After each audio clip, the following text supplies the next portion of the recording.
नमः शिवाय। मैं हूं एस्ट्रोलॉजर के सिन्हा और मैं अपने यूट्यूब चैनल पर आप सभी का हार्दिक स्वागत करता हूं। आज का टॉपिक रियली में एक रिसर्च किया हुआ टॉपिक है और पूरे यूट्यूब में किसी ने अभी तक पोस्ट नहीं किया होगा। आज मेरे मित्र ने इंदौर से कॉल किया कि आप ये बताओ कि महाकाल इंदौर में साक्षात विराजमान है, वहाँ पर इतनी ज़्यादा निगेटिविटी, एक प्रकार से कहा जाए तो महाप्रलय जैसी चीज़ें हैं। 845 लोग अभी भी वहाँ पर बीमार हैं और वो भी ऐसे संक्रमण से जिसका इलाज अभी तक नहीं ढूंढा गया है। तो ऐसा क्यों? जहाँ पर महाकाल विराजमान है वहाँ पर तो कोई किसी का अनिष्ट कर ही नहीं सकता है। क्वेश्चन जेन्युइन था। तो इसका एनालिसिस करने के लिए मुझे अभी रात के या सुबह के आप कहिए 4 बज गया। पिछले 4 घंटे से मैं एनालिसिस कर ही रहा था। तो 26 दिसंबर का जो सूर्य ग्रहण लगा था वहाँ से मैंने इसको रिलेट किया। देखिए, बहुत इम्पॉर्टेंट क्वेश्चन है कि आज तक के इतिहास में, चाहे मैं अपनी लाइफ की बात करूं या मैं अपने पेरेंट्स की लाइफ की बात करूं या आपके पेरेंट्स की लाइफ की बात करूं, कभी ऐसा हुआ ही नहीं था कि मंदिर या धर्म स्थान जो है इतने दिनों तक लॉकडाउन कर दिया जाएगा। इंसानों का तो लॉकडाउन है ही और इस कारण से मंदिर या आप जो भी धार्मिक स्थान को बोलते हैं वो सभी स्थान इस समय पूरे तरीके से बंद कर दिए गए हैं। तो आखिर ऐसा क्या हो गया अचानक से? कभी इतने दिन तक लोग कैद की ज़िंदगी नहीं जिए होंगे। एक प्रकार से कहा जाए तो लॉकडाउन में हम कैदी के तरीके से ही जी रहे हैं, बस जेल के जगह पे हम अपने घर में हैं। तो आखिर ऐसा क्यों हुआ? क्वेश्चन तो जेन्युइन था कि जहाँ पर देवों के देव महादेव विराजमान रहते हैं साक्षात महाकाल में, वहाँ पर ऐसा क्यों हुआ? फिर इसके बाद मैंने तमिलनाडु का भी स्थिति देखा। वहाँ पे साक्षात बालाजी विराजमान होते हैं और मैं खुद वहाँ पर गया हूँ और ऐसी शक्ति मुझे महसूस भी हुई है कि साक्षात भगवान वहाँ पर विराजमान रहते हैं। तो ऐसा क्या हो गया कि जहाँ पे धार्मिक स्थल है वहाँ पर ही केस ज़्यादा बढ़ गया? तो इसका आंसर समझने के लिए सबसे पहले तो मैं अचानक से ये सोचा, अब बहुत इस वीडियो को स्किप मत कीजिएगा, आराम से समझिएगा। वीडियो लंबा होगा, होने दीजिए, कोई दिक्कत नहीं है। मैंने सबसे पहले तो ये सोचा कि मंदिर के कपाट कब बंद होते हैं। सबसे पहला तो मैंने ये सोचा कि मंदिर के कपाट कब बंद होते हैं। तो आंसर मिला, जब सूतक लग जाता है। सूतक कब लगता है? जब सूर्य ग्रहण या चंद्र ग्रहण पड़ता है तो उस समय सूतक की मान्यता हो जाती है। उस समय मंदिर के कपाट बंद हो जाते हैं और कोई धार्मिक अनुष्ठान नहीं किया जाता है, ये सभी को पता है। दूसरा ध्यान मेरा गया कि जब सूर्य बृहस्पति की राशि में जाता है तो वहाँ पे खरमास लग जाता है और खरमास लगने के कारण कोई भी मांगलिक प्रयोजनों वाले कोई भी काम नहीं किए जाते हैं, लेकिन फिर भी मंदिर उस समय खुला रहता है। लेकिन बंद कब होता है? सूर्य ग्रहण में ही सूतक लगने पर ये बंद होता है। तो मैंने तुरंत 26 दिसंबर को जिस समय ये ग्रहण लगा था उसकी गंभीरता को देखा। जो ये ग्रहण लगा था मूल नक्षत्र में लगा हुआ था और मूल नक्षत्र में 4 चरण है और जो सैजिटेरियस राशि है, धनु राशि है, इसमें ये ग्रहण लगा था। तो आप उसमें देखिएगा 4 चरण तो मूल के होते हैं और 4 चरण जो होते हैं वो पूर्वाषाढ़ के होते हैं और एक चरण जो होता है वो ज्येष्ठा के होते हैं। गंड मूल नक्षत्र में ज्येष्ठा भी काउंट होता है और मूल भी काउंट होता है। और क्योंकि ये ग्रहण लगा, और कब ग्रहण लगा, जब 6 ग्रहों की युति हुई, तो ऐसी युति होने पर सीधा इसका प्रभाव यूरोप में स्टार्ट हुआ, इसका प्रभाव अमेरिका में स्टार्ट हुआ, यानी कहा जाए सीधा ये पश्चिम दिशा में प्रभावी हुआ। और जब शनि का राशि परिवर्तन हुआ उसके बाद ये प्रभाव तेज़ी से बढ़ना स्टार्ट हुआ।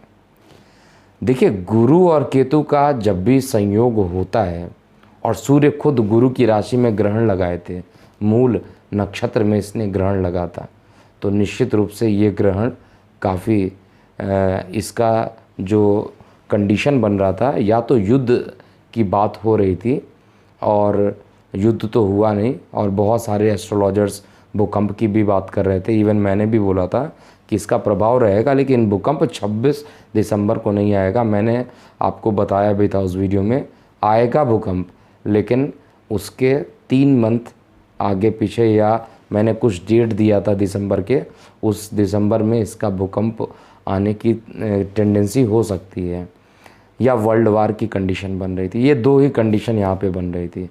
और मैंने बताया भी था स्टॉक मार्केट इसीलिए गिरेगा, और स्टॉक मार्केट गिरा भी। और बताया भी गया था उस वीडियो में कि 2008 का जो रिसेशन था उससे भी बुरा हाल ये हो जाएगा। तो आज आप सभी लोग देख रहे हैं कि ऐसा हाल हुआ।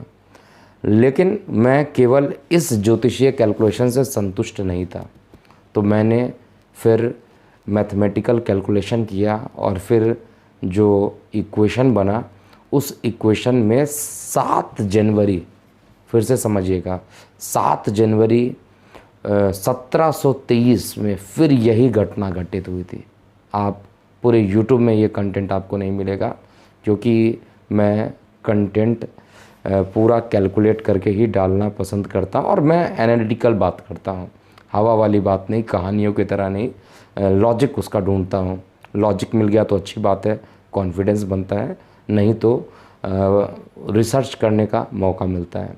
तो 7 जनवरी 1723 की घटना, अगर आप इसका चार्ट निकाल लेते हैं, वैसे आप जनरली सॉफ्टवेयर यूज़ कीजिएगा तो आपको चार्ट नहीं मिलेगा, तो मेरे पास जो पुराने 300 साल के जो पंचांग पड़े हैं, उस पे जब मैंने अपना गणित लगाया और 7 जनवरी 1723 में जब देखा, तो मैं जानकर हैरान हो गया कि सेम इसी तरीके की घटना घटित हुई थी। ये एक नई बात बता रहा हूँ जो पूरे YouTube में नहीं होगा। 7 जनवरी 1723 में ऐसी घटना घटित हुई, और ये घटना जो घटित हुई थी, इसमें कुछ इम्पॉर्टेंट बात, जैसे रशिया और पर्शियन का, इसमें रशिया और पर्शिया की लड़ाई हुई थी बहुत तगड़ी।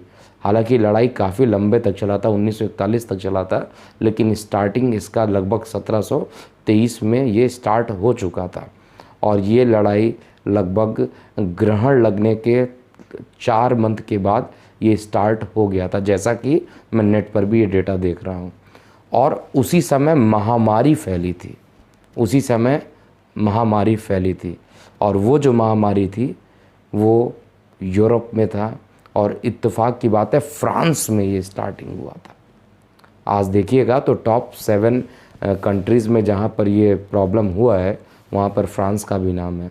तो ये यूरोप में फैलना स्टार्ट हुआ था, और 1723 में ही ऐसा हुआ था, और लगभग 1 लाख लोग केवल फ्रांस में लोग मरे थे। 1 लाख लोगों की संख्या केवल ये फ्रांस में हुआ था, और इसमें बहुत एक के बाद एक बहुत सारी महामारी आई थी। एक प्लेग आया था, एक येलो फीवर आया था, और भी बहुत सारी। आप यूट्यूब, आप गूगल कर सकते हैं इसको, वहाँ पर आपको जानकारी मिल जाएगी।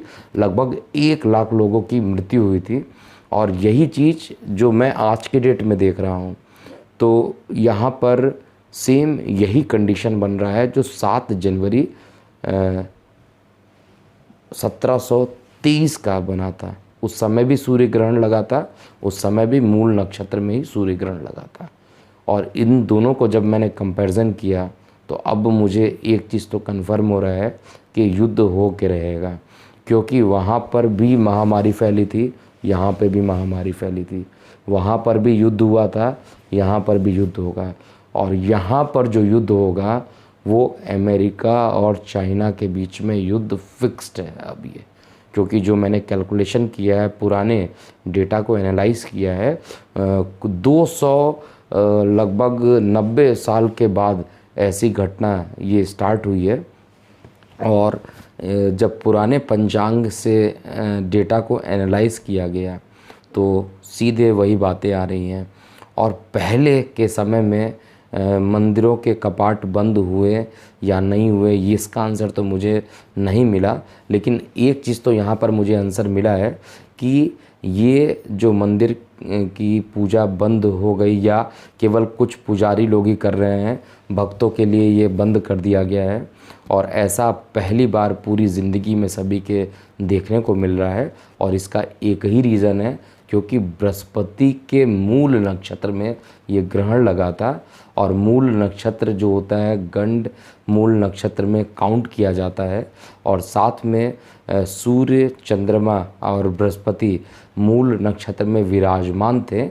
और सूर्य जब भी बृहस्पति के नक्षत्र में जाता है उस समय कोई भी पूजा पाठ वर्जित कर दिया जाता है।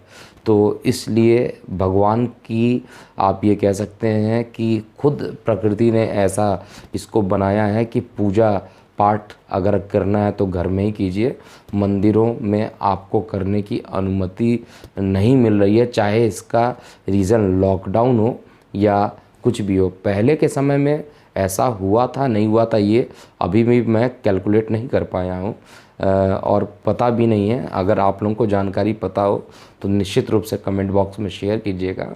तो ये एक बहुत मेहनत करके मैंने ये वीडियो बनाया है, इस वीडियो को ज़्यादा से ज़्यादा शेयर कीजिएगा और विदाउट स्किप किए हुए इसको देखिएगा। तो अभी के लिए इतना ही। और जाते जाते एक और अच्छा समाचार, बहुत दिन के बाद अच्छे न्यूज़ आ रहे हैं। 270 से ज़्यादा लोग आज भी रिकवर किए इंडिया में।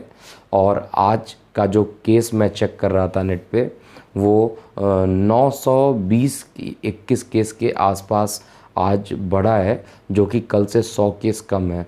तो थोड़ा सा अभी जो डेटा 1250 तक पहुंच गया था उससे अब ये धीरे धीरे डाउन हो रहा है।